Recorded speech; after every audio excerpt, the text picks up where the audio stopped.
Nella NG officiel. Nella NG. Écoute, like et abonne-toi à Nella NG officiel sur YouTube.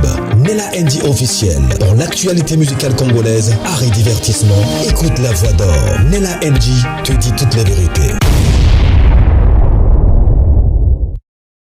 Plusieurs personnes ont vu la photo de la sœur Sandra Mboui après son divorce. Elle était triste, elle avait fondu, elle avait perdu du poids. On a vu son concert. Ah, d'ailleurs, je vous ai posté une vidéo ici. Je l'avais beaucoup félicitée, je l'avais beaucoup félicitée. Mais après, on voit une photo publiée dans 2 pages. Les plus malheureux ou la plus malheureuse de choses, que c'était une page chrétienne, une page qui prétend être chrétienne, qui a publié cette photo. Je ne sais plus quel est le nom de la page. Bon, même si je connaissais le nom de la page, je ne pouvais pas faire la publicité de cette page-là. Mais c'est une page qui se nomme être une page chrétienne, qui a publié une photo de la sœur Sandra Mboui. Elle avait maigri, elle avait l'air fatiguée, elle avait l'air épuisée, elle avait l'air triste. Je vois même la photo là devant vous et à côté, vous voyez, vous êtes en train de voir le live. Alors, dans la photo, on n'avait rien écrit de mal. On n'avait rien écrit de mal. On a écrit la sœur Sandra Mboui, la servante de Dieu et tout. Mais dans les commentaires, ce n'était pas vraiment des très bons commentaires concernant la sœur Sandra et tout. Alors, la dame qui est à côté a décidé quand même de parler de cette situation. Vous savez, la sœur Sandra a été vraiment secouée l'année passée et même le début de cette année. Il y a eu beaucoup de choses. Nous avons même cru que cette histoire était finie. Ils ont pu arranger, puis rester ensemble. Pour la sœur Sandra, pareil, sans son alliance, vraiment fondue, perdu du poids et tout. Alors, ils ont voulu quand même parler. Mais dans les lives, il y a des personnes qui connaissent la sœur Sandra Mboui dans la vraie vie et qui montaient dans les lives pour donner un peu de leur témoignage. Alors, je sais que ça pourra vous concerner. Vous allez dire que non, pourquoi tu as apporté cette vidéo ici? On sait tous que être une personnalité publique n'est pas une chose facile. Ce n'est pas facile d'être populaire. Ce n'est pas facile d'être une personne publique. Et le niveau où les choses ont arrivé sur les réseaux sociaux concernant la sœur Sandra, celle qui a pu quand même garder sa dignité, son identité, sa réputation, elle n'était pas dans les ci, dans les là, elle s'est mariée et après le mariage, dans son mariage, après plusieurs années de son mariage, des choses qui réapparaissent, son passé apparaissent, sa vie, toute sa vie, elle a vu sa vie être basculée comme ça. Et malgré ça, les gens continuent toujours à parler. Qu'est-ce qui se passe réellement dans la vie de la sœur Sandra Mboui? On va connaître certaines des vérités dans cette vidéo. Certaines des vérités dans cette vidéo. Alors, parmi certaines choses que les sujets vont dans les lives là, il y a des personnes qui connaissent la sœur Sandra Mboui qui montaient, comme j'avais dit tantôt. Mais la sœur Sandra Mboui appartient dans une tribu particulière de notre pays, les Louba.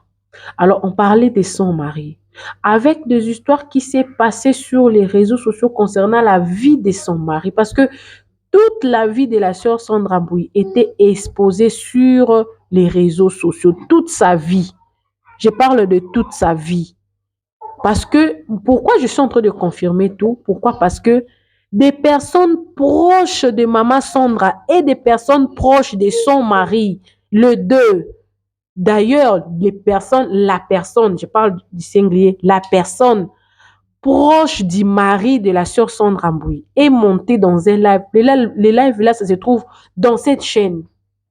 Mais après, il y a eu un silence. Après ce silence-là, qu'est-ce qui s'est passé? Il y a beaucoup de vérités qui sont sortis dans ces lives ici. Pourquoi je crie qu'il y a des choses qui sortent sur les réseaux sociaux actuellement là, ce ne sont la plupart, ça peut faire, par exemple, euh, dans les années passées, quand quelque chose arrive sur les réseaux sociaux, on dit c'est faux, c'est faux. Mais actuellement, sur 100% des choses qui arrivent sur les réseaux sociaux, 50 peut être vrai. 50% peut être vrai.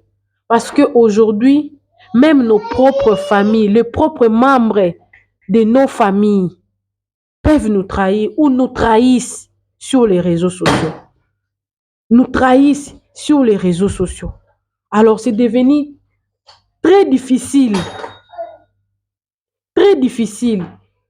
de ne plus croire. Particulièrement à cette histoire, le mari de la sœur Sandra Mbouyi n'a jamais passé pour dire que tout ce que les membres de ma famille ou démentir que ce n'était pas ses frères, que ce n'était pas ses oncles, que ce n'était pas les frères de ma mère. Il a laissé comme ça, il n'a jamais démenti.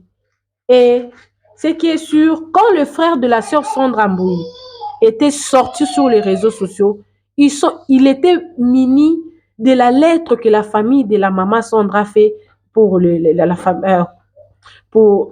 famille de son mari. C'est très compliqué. Alors, c'est vraiment très difficile pour nous de ne plus croire à ce qui arrive parfois sur les réseaux sociaux concernant une personne. Parce qu'il semblerait que dans cette histoire qui arrive, 50%, même 60%, soit des choses vraies. Et je peux encore aller plus loin pour confirmer ça. Les mariages du pasteur Marcelo. C'était arrivé sur les réseaux sociaux avant que l'Église puisse confirmer. C'est-à-dire que dans le monde du réseau social que nous sommes aujourd'hui, c'est devenu très difficile qu'un secret se passe. Quand, bien sûr, surtout quand une personne étrangère qui n'habite pas dans votre maison, qui n'est pas close de vous, est au courant de cette histoire. Il suffit seulement qu'il raconte à une autre personne, c'est tout. Ça vient sur les réseaux sociaux. Actuellement, c'est devenu très difficile d'avoir une personne de confiance qui peut te permettre, qui peut garder ton secret. Parce que moindre problème, la personne va passer sur les réseaux sociaux. Je suis son frère, hein? Je suis sa tante, je me connais avec l'une de ses sœurs, regarde ce qui se passe. Alors, dans cette vidéo, on explique qu'est-ce qui est arrivé à la sœur Sandra Mbouyi après son divorce. On explique. Il y a eu plusieurs choses qui sont arrivées à la sœur Sandra Mbouyi après son divorce. C'est que nous allons découvrir ensemble avec vous. Et je pense que ça pourra aussi aider quelqu'un. Les lives entières ne concernent pas seulement la sœur Sandra, mais les expériences de toutes ces personnes-là qui sont en train de monter sur le live et certaines personnes qui ont parlé exactement de ce qui se passe dans la vie de la sœur Sandra va peut-être aider quelqu'un à s'en sortir ou à sortir d'une situation très complexe ou très difficile. Voilà pourquoi je vous ai proposé cette vidéo. Alors, abonnez-vous sur Nella NG officiel, cliquez la cloche de notification, aimez la vidéo, commentez et surtout partagez la vidéo. La sœur Sandra a repris avec toutes les activités, mais elle inquiète. Elle inquiète de personnes qui l'aiment. Elle inquiète de personnes qui l'entourent. Elle a besoin de notre prière, elle a besoin de notre soutien. N'attendons pas que ça soit trop tard. Priez pour elle. C'est ce que je peux vous demander.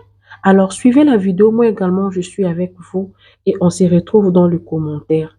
On va essayer un peu de débattre dans le commentaire. J'ai béni le Seigneur parce que la personne qui a conduit ces lives, c'est une servante de Dieu. Elle sert le Seigneur et je pense qu'à travers elle, quelqu'un d'autre va trouver du réconfort. Suivez la vidéo. Moi également, je suis avec vous, mais je ne reviens plus. Suivez.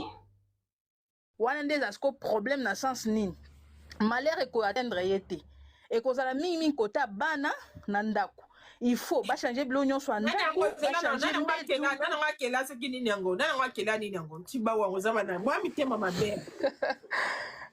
ngana botami na kuti yango sikoyo na oloba nini mitema mabe na nde nini mama na ngai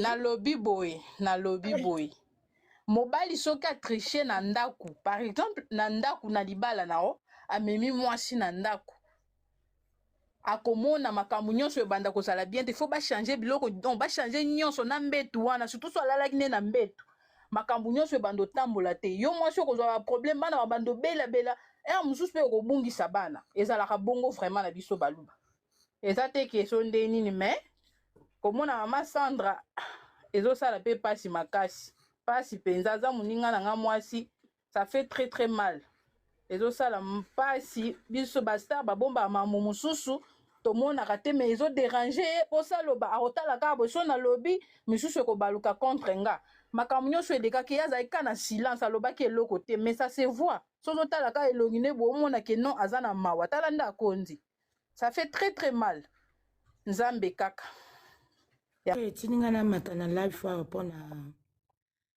mpona mama nani oyo ya mwasi ya soki ya pasteur Clarisse obeta lisola Bosco aza muluba eza Bosco aza muluba chéri tika bayaka na nani kimia oyoki lelo eza baluba mama loba nana susi mingi na ndeko na nga moninga mwasi esalinga pasi mingi na motema vraiment naleli même na place na ye toleli naleli na place na ye esalinga pasi et puis en plus moto ayebi bonzambe donc tozosakana na bonzambe tozokimisa baarme tozobebisa bafwa bato vraiment esalinga pasi mingi na mateya oyo tei mpo na ye akenda kofukama epa papa na ye alela na nzambe azonga ndenge azalaki nzambe na katoliki non nasamba na réveil mais nzambe akozongisa ye akopesa ye mpe mopanzi na ye elle est encore jeune on a ninga bala lisusu ndimi te mama merci mama mama Rosette fongola micro mama libali tu bandenge moko te mama Moseka mama oh yo ça mama Sandra bina ko bala ce soir mama Rosette le sako mama bonsoir mama le sako mama le sako ya boni mama mabe mwayo wape en tout cas masolo esalinga pasi makasi na oyeba te naloba mpenza nini ezangisanga na maloba servante ya nzambe vraiment bakosala ye mpenza makambo ya boye donc esanga pasi makasi en tout cas nga nakoloba kaka ke atiaka mabolongo na se aza mosala ya nzambe aprie kaka nzambe ye moko ayebi ndenge aomema ye. Merci maman. La conne fongola micro maman. Nous avons un sujet très important à voir. Maman Moseka, bonsoir. Bonsoir maman Moseka. On a 2 minutes quand un sujet est apaisé et Matistinga ma fouta maman. Oui, maman. Maman. Nazo comprendre pourquoi maman Sandra yé mutufa madame miniature tandis que mutu a saliba bêtise et za Bosco. Santé. Sandra nenga zawana. Aza mwasi aza intellectuel, aza mayele, elle sait prendre soin d'elle, aza mosala nzambe. Peut-être jour bakange photo oyo, aza épuisée, c'est une maman. On ne sait pas ce qu'elle faisait. Aye nanda kwa nzambe, allez. Maman nazolo ba juste à vie nanga. On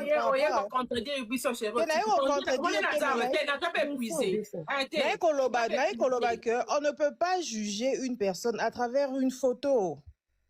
On ne peut pas juger la vie d'une personne à travers une photo. C'est pour moi, c'est le jugement. Tu n'as pas compris le message, chérie. Maman, Dream, fongola mikoto ke na sije mususu. En tout cas, tu n'as pas compris le message. Vous t'avez jugé à zate, tozo kamawa, na ku oya zui, divorce ko, eze loko yoko, eza esuwaka, eleye nzoto. Vous avez jugé la photo, épuisé, épuisement. Je suis épuisé, mais la photo lève l'épuisement, je me sens belle, matin, mes alliés. Ça veut dire, attends que tu sois là, mais on me traite un peu, moi, bien. Moi, je vais gagner un jugement, épuisement. Maman. Dream, maman, quand tu as un sujet, mon côté, bonjour, le sac. En fait, c'est que nazalaki presque idée moko na maman wa Kitty, ma nazalaki presque na idée moko, comme olobi ke ozo contredire yo alors. alors.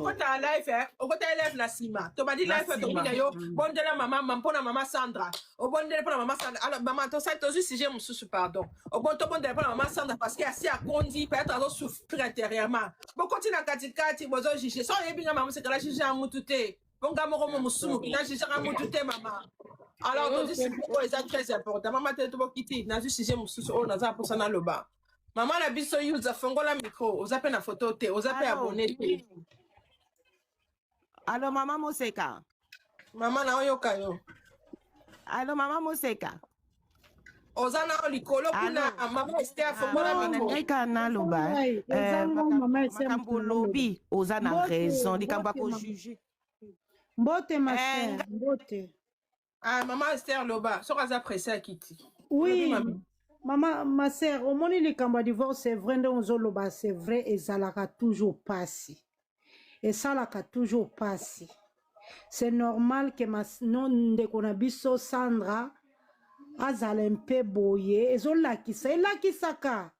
Nga moko pe naza divorcé, mais je vous dis pas, et ça na moment moko pe no, parce que libala tango zo bala, okondi mate ke surtout biso batoto sambelo okondi mate ke lobi o kabwana tata bana ozomona to pensa kana yango te donc to kasa kende na bali bona bonzambe to koti ndenge nzambe alobaki ke o liwa ekokabula biso ozomona tango yokozwa ba shock wana surtout omoni mobali yo bandaki komona pe ke ye pe asambelaka aya kosala ba sale kubongo na ba ser na église ndenge mama. C'est normal que ma sœur Sandra azala. Et ça là quand un peu moins dépression hein bandeko. Et ça m'a séquité. Donc dès qu'on a vu son Sandra ndenge zana, faut qu'on soutenir et peine ba prière et puis yemoko pe a continuer ko s'attacher na Nzambe. Et ça ka facilité. Ozomon. Et ça ka facilité. Mais si ko côté neti ndenge batu musu batuni tuni ba question. Zana na bloqué moto. Horaire, c'est une massacre te bon ça ligne à casse. Côté mususu ndenge batu batuni oke eske akoba mama soki muto tambula ki malamu na kata libala yo ozana droit nzambe ozana droit bala obala te pwari mabe kaka soko tambula ki mabe omoni donc mama Sandra ndenge ozana soko tambula ki na o bien oza libre ya kobala. Conseil.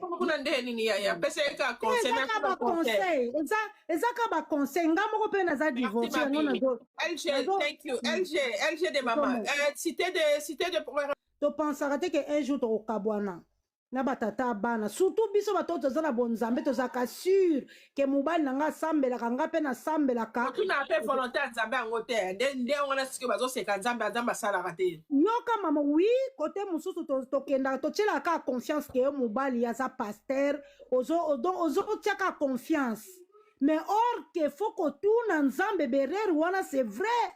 Ma sœur to sala kango ozomona ka mobala eko bima za pasteur yo presse lobite aza pasteur ozo tuna nzambe te berer wana mama biso no surtout to sala yango. Merci maman Nangaye. Maman Nangaye to sala si j'aime sous na OK les 2 minutes maman. Cité des réponses fongo la micro 2 minutes 2 secondes merci. On a tombé ta sujet oyo. Ça touche le cœur. Bonsoir maman Moseka, vraiment merci. Riri, attends maman, attends chérie, Riri, si tu ne crois pas à Dieu, au bimi na life ne pardon. Hein? Si tu ne connais pas comment Dieu fonctionne, c'est quoi critiquer besoin d'embêter. On a besoin d'aller simbater.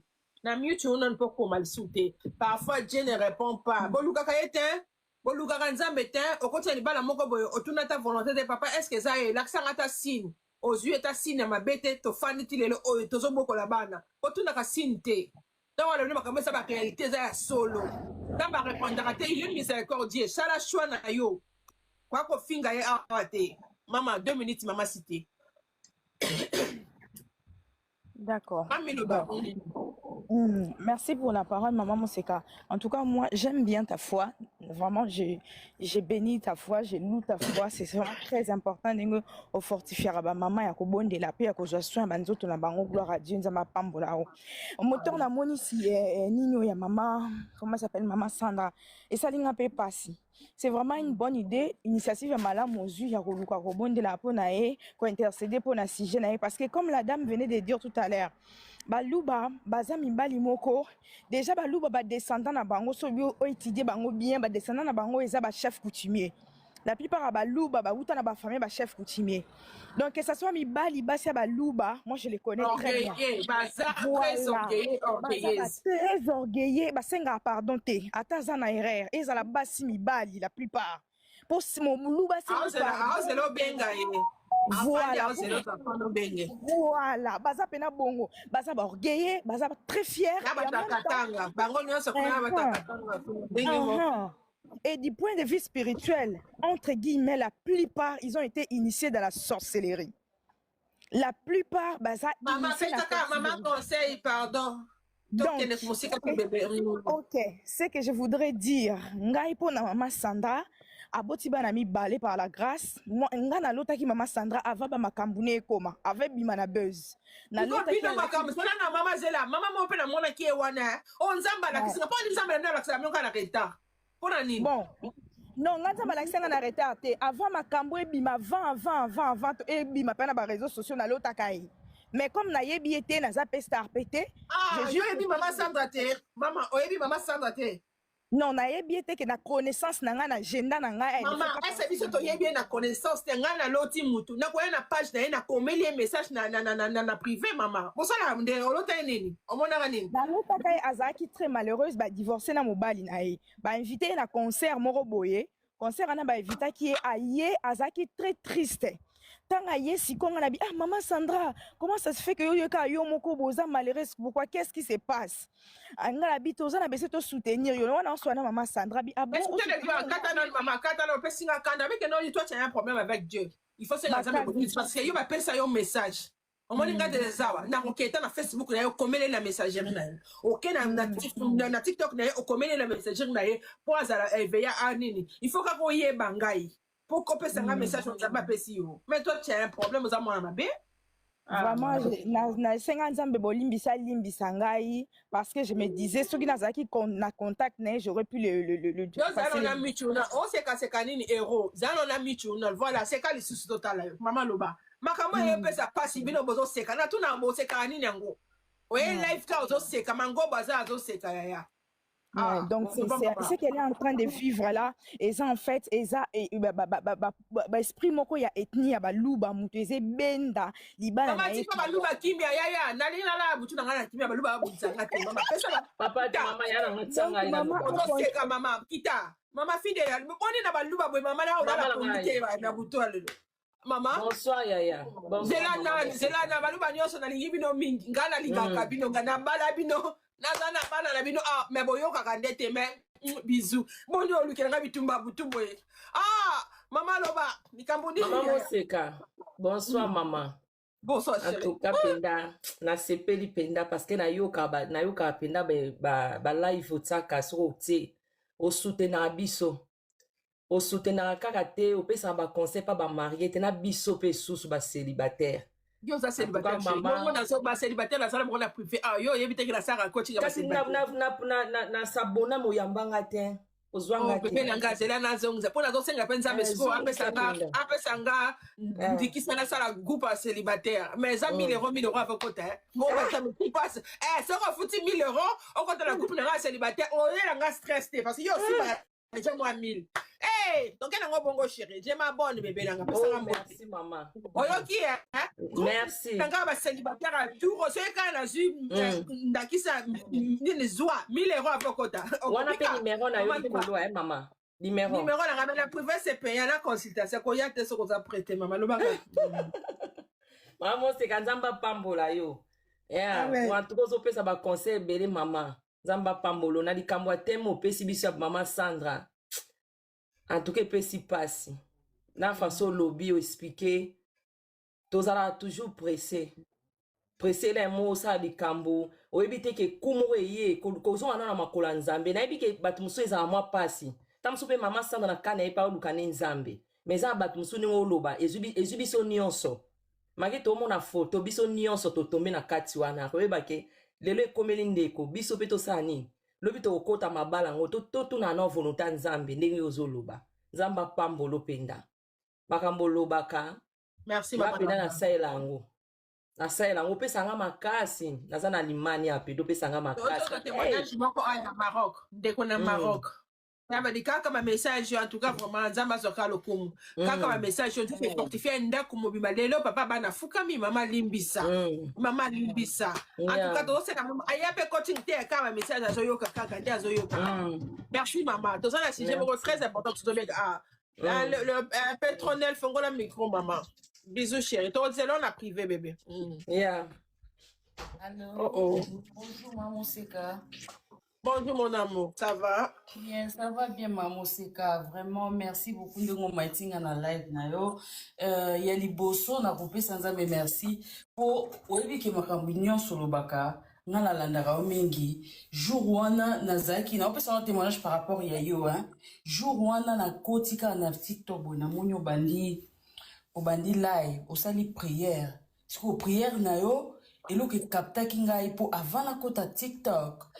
Na santa qui attaque mon boy. Parce que tant où les prières, au lobby, Seigneur, na annulé attaque nyonso et tout. Ngabi waouh.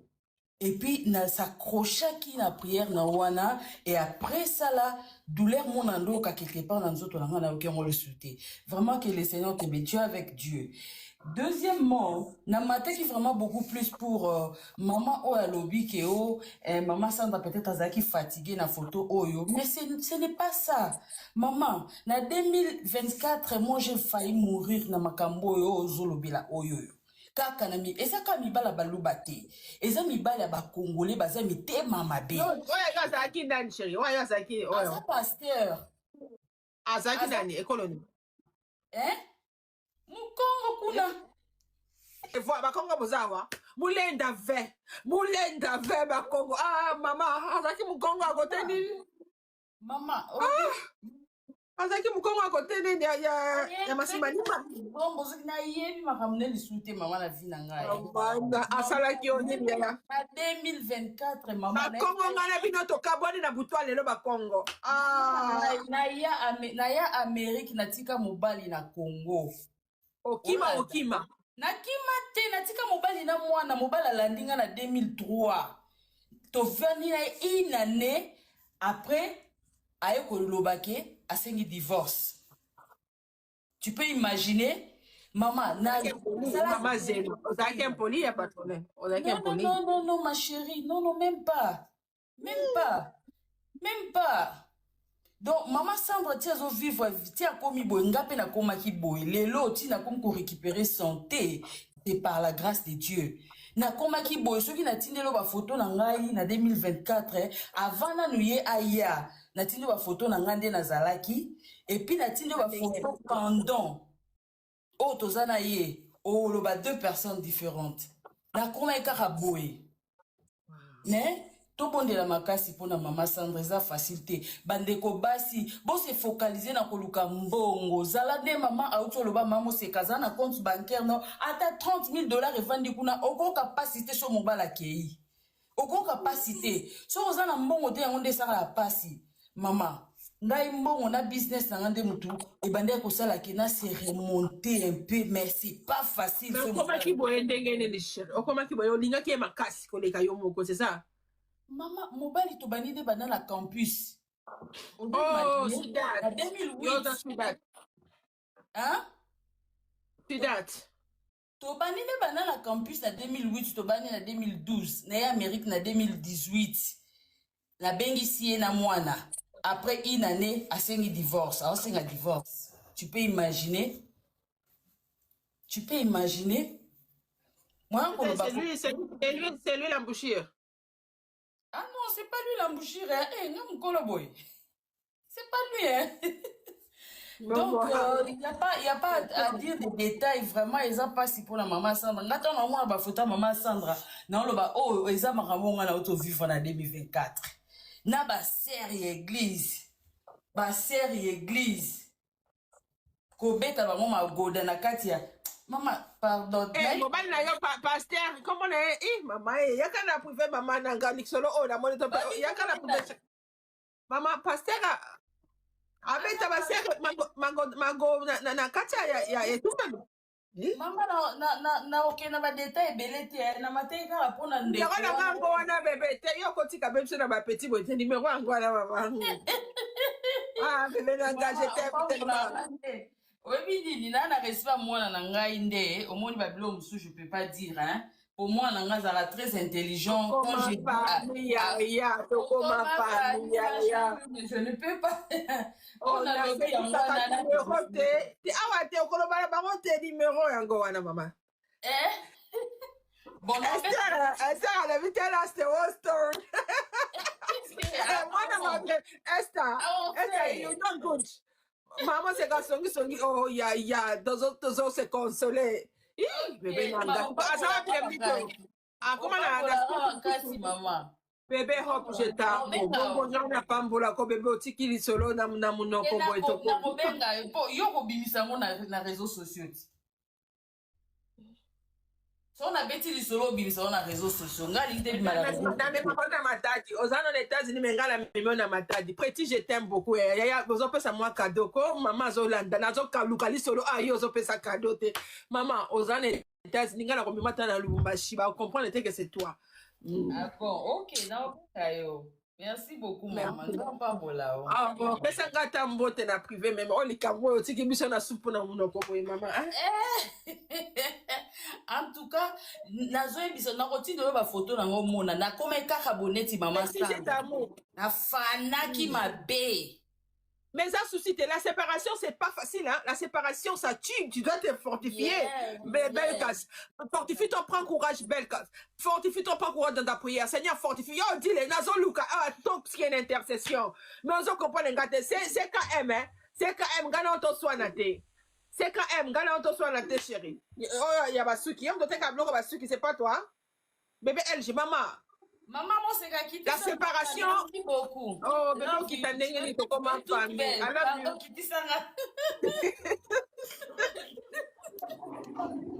ils ont comprendre que maman ils ont consolé biso bébé de gars qui tisanga pardon yaya fais-moi la salutation salue-moi ici chérie tu me salues comment on fait mon numéro est là chérie non sur WhatsApp mon amour yaudile na ko bloquer yo so sakana ok bébé mon numéro est là fais-moi un message ya bisous maman toyoka asalaki ndenge nini pour se fortifier anunaki à se retenir ndenge nini je vais t'inviter sur Women Connection oh bébé nangai ah bon mon numéro est là ya Natacha c'est là. Mon numéro est là, mon amour. Maman Natacha, mon numéro est là. Ya Sandy, ça va? Le sac au bébé. Ça va bien, bonsoir. Si c'est bon. Bonsoir. Ya Sandy. Oh, tu réponds comment ça? Oui. Na biboye, nga contribuer pour na maman Sandra. En tout cas, atia mabolongo na se asimonte ba douleur wana atala bana na ye puis atia mabolongo na se nzamba ko répondre ye atika makanisi communauté pesambela pona ye donc c'est tout. Atia mabolongo na se nzamba zali. Mabolongo na se maman. Zato memeka na trône. Moi ce yo na ngai na muto memi mutu na trône. Ça a toujours moins équilibre moko bon. Oui, ya on a lobby communauté to soutenir maman parce que au moins aza star aotala ba humiliation nyonso taka communauté na biso de tozalaka. Atia mabolongo na se atika mwana talela nzambe c'est tout donc contribution na ngai yango wana. Merci chérie.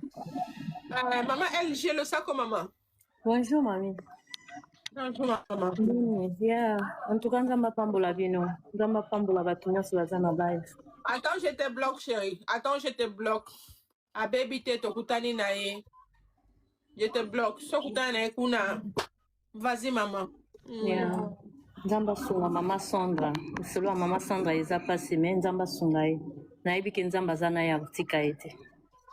Biso pe communauté to sunga ye na ba prière to tika ete. Merci vraiment. Bisous, maman. Bisous.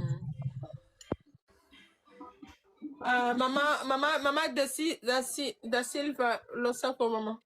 Losako, maman, Seka, bonsoir. Yeah. Bien, mamie.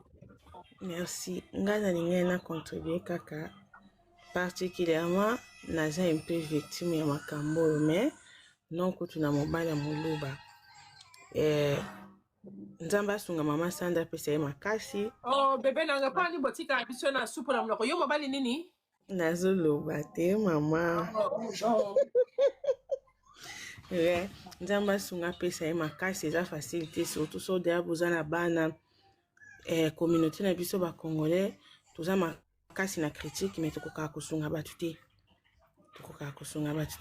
Ngai yanga moko personnel eza ke ozotala so na lobina bima batu bakoloba batu bakosala boy obangi jugement ya batu mais na se ya kobanga jugement ya batu oyo ozo vivre batu wana na kati baza te bayebi te réalité nini ozo vivre tolobi pete ke biso batu tozalaka victime des fois toza 100% batu malamu mabe pe ezalaka na ba relation mais eza mabe mosusu ozotala non ozokoka kosupporter yango te pa pe kaka na mobala moluba me na mibali misusu pe aza na comportement moko bizarre nga na yeba mobali na nga mwa possibilité ezalaki toboti mwana liboso etout nyonso ezalaki bien après ba comportement ba genre mibali bazalaka nyonso yefoka etuna na famille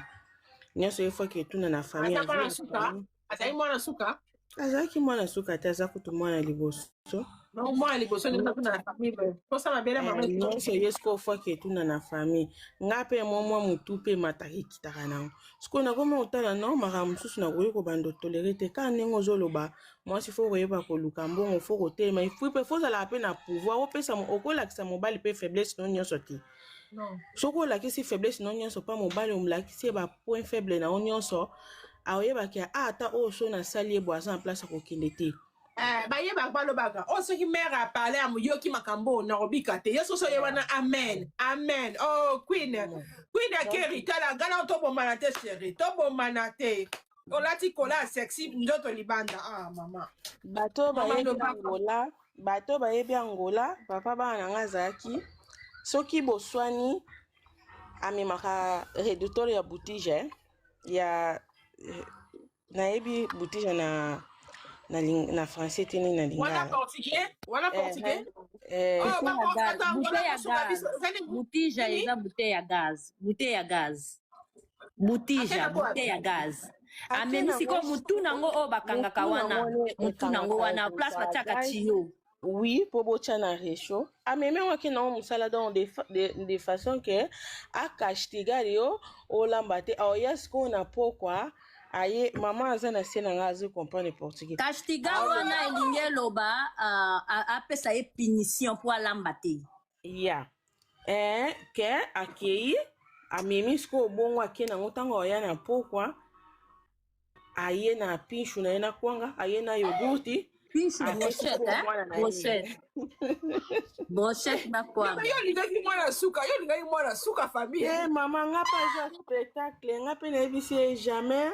O pengai na moni zo simba te na lobi kolanda conseil ya batu te vanda kaka boza de na mwana o tala non lobi ako changer tela tanga zibuta ya gaz wana kei atiki na mwana kuta banda ko ke crèche banda ko mema mwana na crèche akenda na mwana crèche tanga ozonga na poko yeli mwana yogurt mwana yo kufanzala yo kufanzala takana na mokili ka ndenge lobi mama na Maroc ya telema banda koteka nga pe na koma koteka natali na lobi nada mutu aboso na vandi na ye na osuku nada kosa makemba nada te makemba ya kotumba sia na telema na banda koteka na koma osala ba commerce na nga à l'époque na Angola ba rideau banda ko uta ba Namibia ba couverture na bandi koteka ti na moni non ça ne va pas to yo koma na mwana mibale maman c'est kana moni ke souvent que azozwa bouteille wana yo pe ka mwana mibale azokota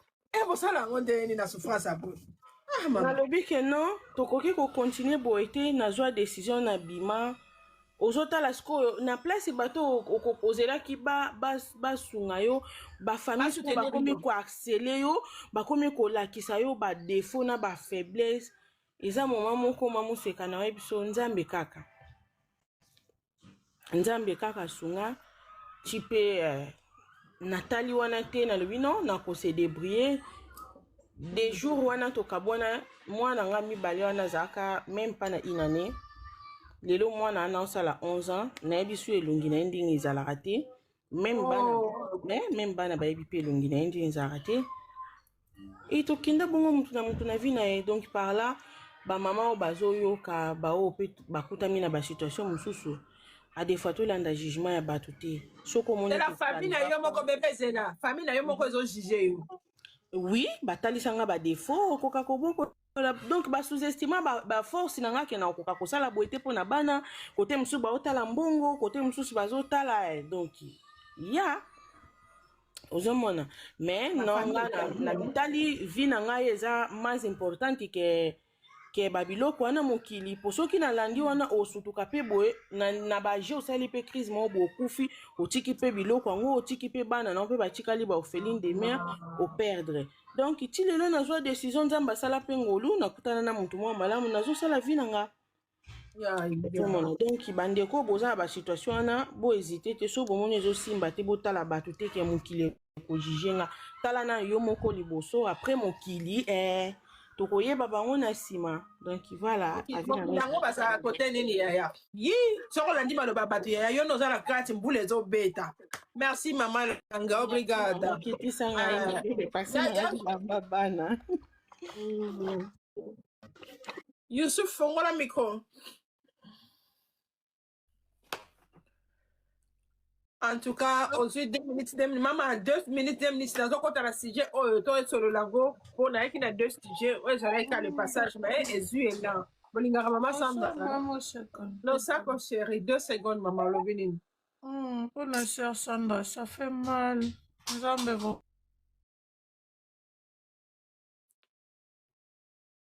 La vie, il y a encore de l'espoir. À Zanogène. C'est ça que j'allais dire. Mais il y a trop de maman la bouteille.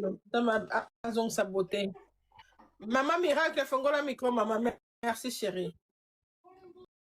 Nella NG officiel. Nella NG. Écoute, like et abonne-toi à Nella NG officiel sur YouTube. Nella NG officiel. Dans l'actualité musicale congolaise, art et divertissement. Écoute la voix d'or. Nella NG te dit toutes les vérités.